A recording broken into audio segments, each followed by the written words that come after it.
You got to buy this because I don't like that. I like it. Oh, the Aprilia SR GT 400. Wow, that's been a stonker. I need to ride that. Yeah, ride it, it's I need to ride that. Superbike Factory. Oh God, yeah. What's that? What's that there? Nobody really feels sorry for the inland revenue though, do we? No. Watch what you say.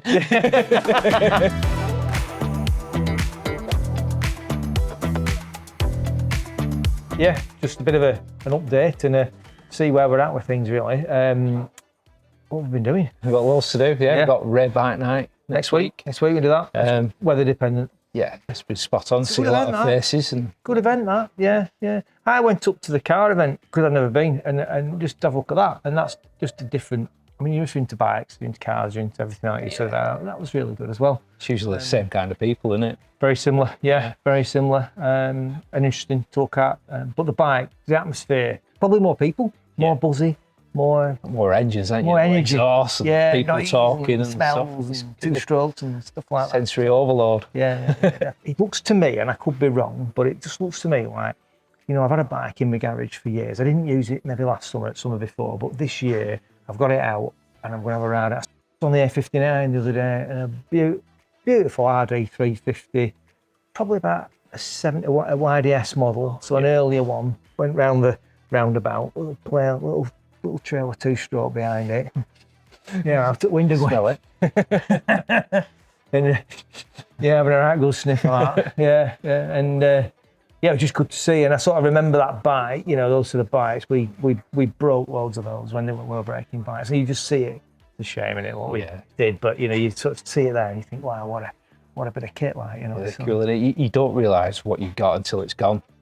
Yeah. So then you ride an old bike, you know, it's not what a new bike is. And so if you jump on an old bike and jump on a new bike, the difference is just chalk and cheese, isn't it? Yeah. Yeah. I think they've got the centre of gravity a lot better on modern bikes, on how they feel for where the weight's balanced and how it sort of handles due to that. There's obviously been a lot of research done on that. You look at sort of CB900F Hondas and the sort of all the tank and the old ones, you know, which we've got the GT now that's like a replica of that, and you've got the height of the engine and the height of the tank. All the frames and stuff like the old tubular frame, it just used to flex, didn't it, and everything like that, bushes and stuff. Oh, so Red Bike Night, that's a good one. I rode a DRZ 400. Oh yes, off-road or on-road? No, it's on-road. I just got opportunity to take it out. Had a bit of a, I wanted to have a ride on it for a bit. Yeah. I just had a couple of errands to it and then I went home on it. I ended up bringing it back in pickup because of just the logistics of a bike here and needing to swap that for the other and be there for the other one and whatever. But I had a good sort of probably 15 miles on it or so. I enjoyed it. Yeah, really good. It feels very refined. It's not smooth because it's a single cylinder, but it's quite punchy, it feels quite pokey. The only thing I didn't like, I'm going to give you something I didn't like. I always like to see what I didn't like about a bike. Because you see, listen to dealers talking, it's absolutely superb, isn't it? Oh, it's the best thing in the world. Best thing in the world. Let's give us something you don't like about it. I think this wouldn't put me off buying one, by the way, but you know, like the brake pipe comes up and over the loop? Yeah. Because the suspension's up and down. It's like riding a motocross bike on the road, because you can see the brake pipe going up and down. That's the only thing I didn't like. But it's now, is it really? I think I can live with that. I can live with it. Yeah. You got to buy this because I don't like that. I like it. Those are still made in Japan. So that is a pure Japanese bike, that. So that's why it's quite hard to get hold of them, because the quality shipped over here, and that's, you pay for that extra quality with them. Quality is good on them, definitely. You can just feel it. It's so interesting, isn't it, when you sat from the outside and you're watching a customer and they're looking at, they clearly want Daytona 660, they clearly want. And then they're comparing it to something that's cheaper. Yeah. And buying the deal rather than buying the bike. Yes. It's a big thing that. It's happening quite a lot at the moment, where people get carried away with the price and not actually what they want from the ownership of the bike, the quality of it and the ride and everything. It is totally different. I think you got to look at it, aren't you, in perspective, like they have a budget, don't they? That's what. Yeah.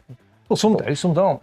Some don't, but you can get PCP and stuff like that, and that just helps you get a better bike. But if you buy the cheaper alternative, and it's cheaper to start with, what you save at the front end, you lose at the back end anyway. So you're looking at the difference, aren't you, really, between the two? I was in Honda yesterday, we had a big delivery of bikes, actually, 21 bikes tipped up, only 3 of which were for stock, the rest were all sold, believe it or not. It's ridiculous way to run, but CBF 125, yeah, it's back at kind of, I walk past it, I don't really pay it much attention, whatever.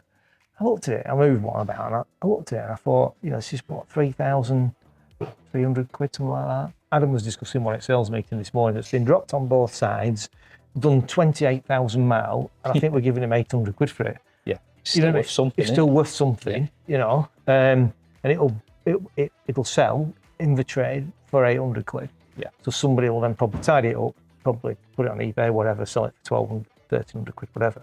So that's its sort of trade money, 800 quid. And yet you've had 28,000 miles out of it, dropped it on both sides. If it was a Chinese bike that you paid $2,000 for it, you'd be struggling to get 200 quid for it. Definitely. And so you're kind of, you're saving out at the front end, but losing at the back end. Yeah. It's also like, if it does go wrong, getting hold of the parts, so down to the importer still importing the parts after it's because gone over the years. Factories, Yeah, when you look at sort of, Honda's back, Triumph's back up. BMW's backup's good as well on parts, to be fair, they're good at parts. I think the top parts people...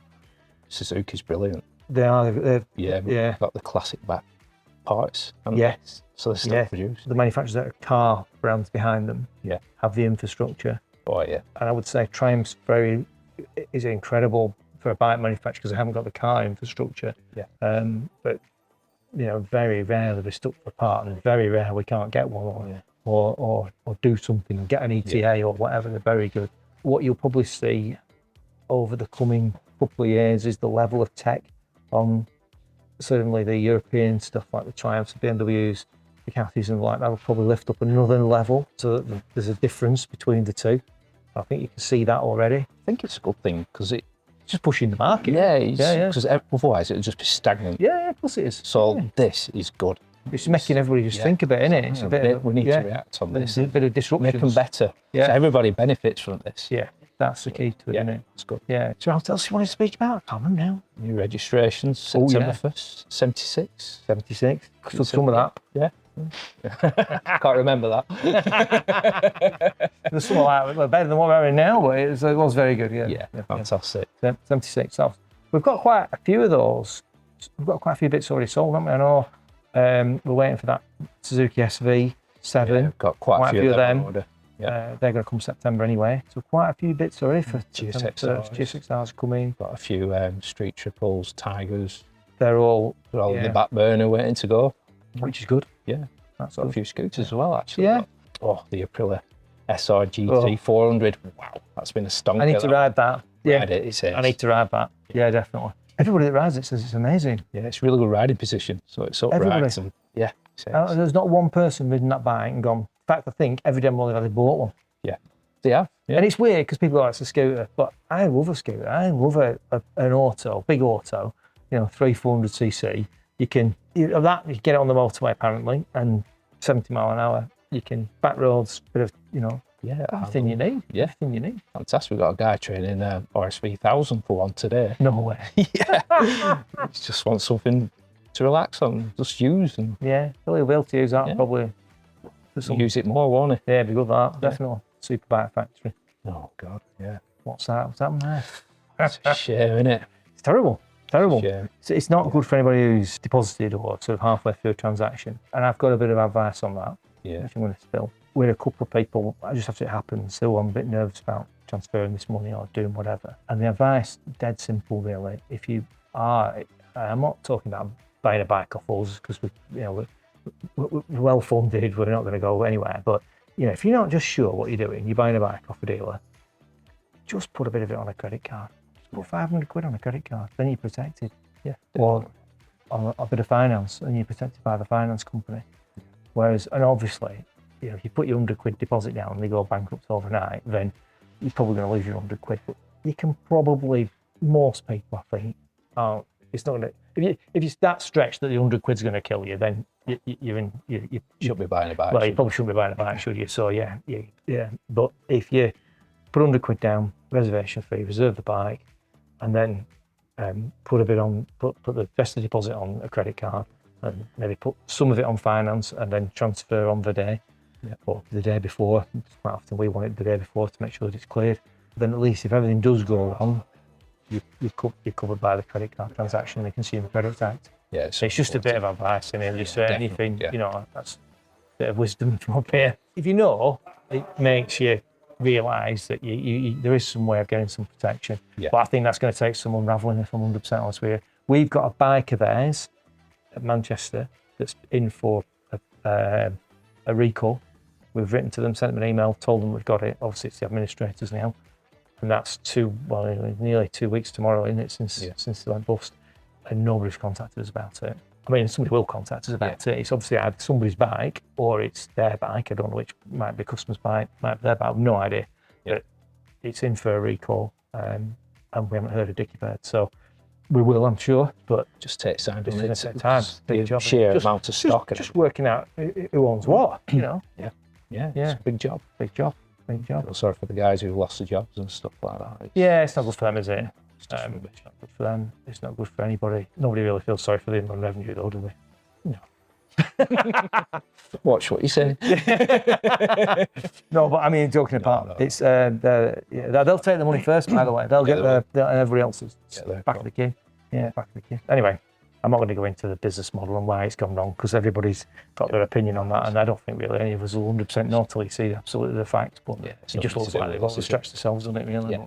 But that's that. Anyway. Well, if anybody's in a situation, they need a service or anything like that, we can help out. We try our best. If you've got an issue, just talk to us. Yeah, definitely. We'll always help, won't we? That's what it's all about, isn't it? Yeah. Obviously, we can't stand the warranty, but we'll try and help. We'll try and help where we can. Yeah, definitely. And be a bit more amenable and do what you can do, innit? That's all you can do, innit? Really? Yeah. It's about. Yeah. Keep going. Yeah. So that's a bit of a roundup, really. A bit of a quite a busy week. Well, month. Yeah. Been all right. Yeah. Keep going. Yeah. Keep at it. Yeah.